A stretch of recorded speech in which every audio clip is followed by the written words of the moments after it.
Hi, and welcome to this brief demonstration of Workflow Builder for Microsoft Access.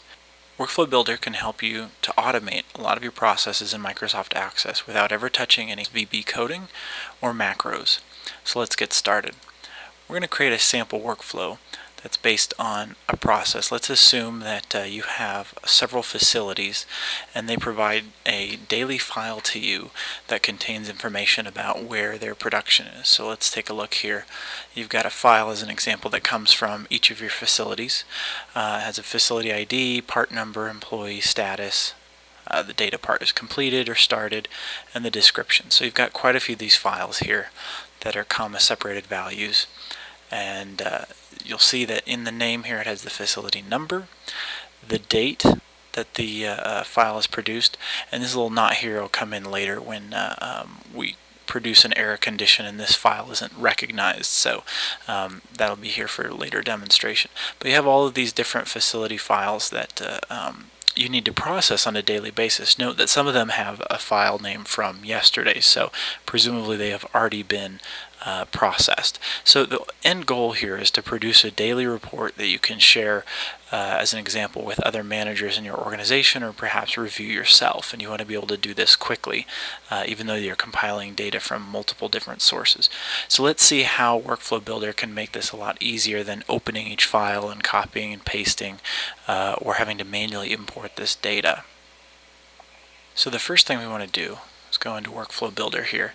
We're just going to call this Daily Report as the name of the workflow itself. Now you'll notice you can set the status here to active or to disabled, and it'll show you the last time it ran. Some of these fields here are for future use. Now down here we have advanced options, and these would be, as an example, whether or not you want to flash an alert dialog if the workflow fails, perhaps a dialog box and an email, just an email, or nothing. So in this case, let's just do a dialog box. I'm going to click Manage Selected. So what's the first step? So the first step in this perhaps is we want to delete the data that we might have imported from yesterday. So we're just going to have a step called Delete Old Table. This will be step number 1. You can see you can easily resort these if you need to. And optionally you can have some status bar text if you want. So this step action would be to delete a table. Now everything we import, we're going to import into a table called Table Daily Report. I'm sorry, we're just going to call it Daily Report. Now note here we have some succession failure actions. What this means is if this step succeeds, we have a set of actions that we could perform. So our next step might be to import one of these files. So let's go ahead and say import facility 01.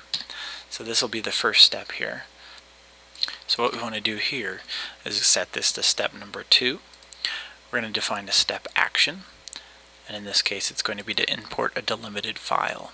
Now we have to have an import specification that tells Microsoft Access what does this file look like. So we already predefined that, and it just has a name. You could have numerous different import specifications and you can just select them from the list there. The next thing we're going to do is where do we want to store this. So again, we are going to specify a table daily report. Now this table might not even exist in the database. That's okay. You'll note here with each of these little action tips here, it's going to give you some helpful information about what this overall action does, the import file, and any important information you might need related to that. Now in terms of file to import, we could have Workflow Builder prompt the user at the time the workflow is running, or we could in fact have a browse right now, and that's what we're going to do. So we're going to find the file we want to import, and it's this one right here. But here's an important thing. So I'm going to run this on a daily basis. I don't want to have to change this file name every day. So I'm going to use what's called string replacement that Workflow Builder supports. What that means is, instead of you'll note that the file name is the month, the day, and the year. Now what I'm going to do is change it so this will always be replaced at the time it's run with the current day, month, and year values, so that I don't have to go back and change this tomorrow, next month, or next year. In fact, it's just going to automatically grab the file name and replace these particular values. So that's the first one. Now what do we do if this particular action succeeds? We'll just go ahead and continue.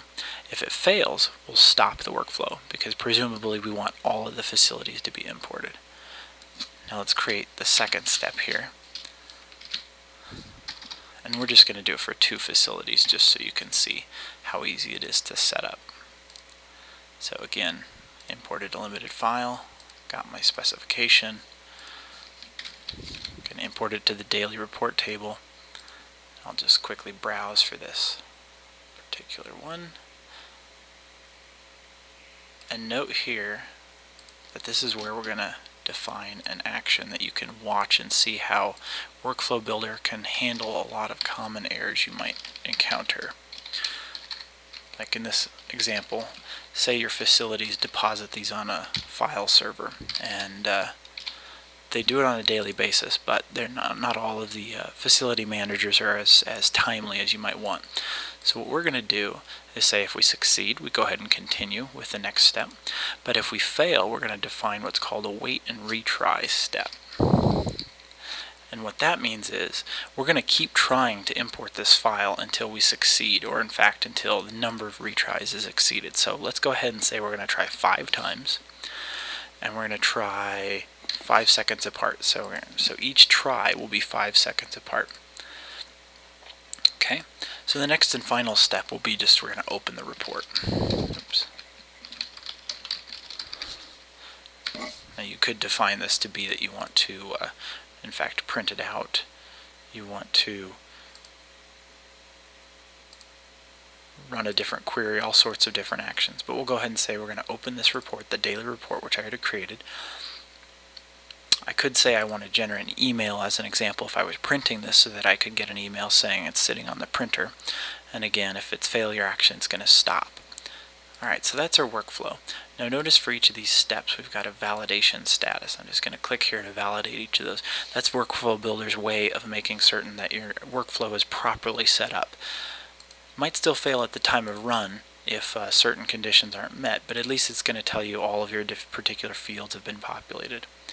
So let's say you want to look at this in a more visual fashion, especially if you have many different steps.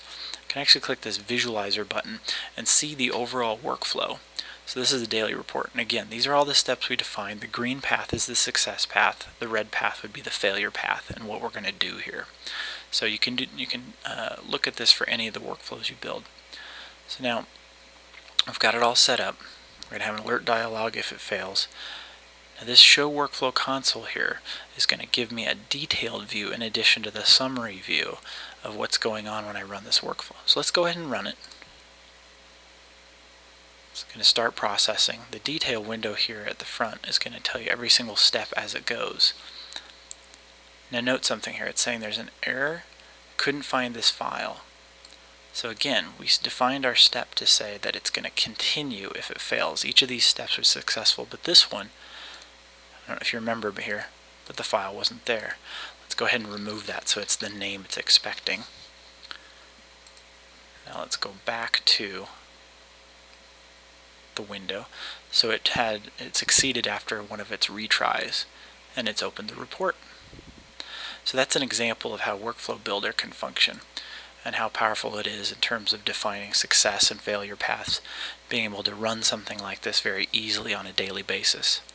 You can also restart a workflow. Let's say you fail at a certain point and you know what you need to do to fix it. Maybe it's call the facility manager and ask them to send the file, and maybe you want to restart at step 3 instead of the whole process. You can do that. You can manually stop the process. So we hope you've seen how valuable Workflow Builder can be in automating your processes. Notice that you didn't have to write a single line of VB code in any of this, and it's very easy to manage. Please learn more about Workflow Builder online at www.opengatesw.net. And thank you for your time.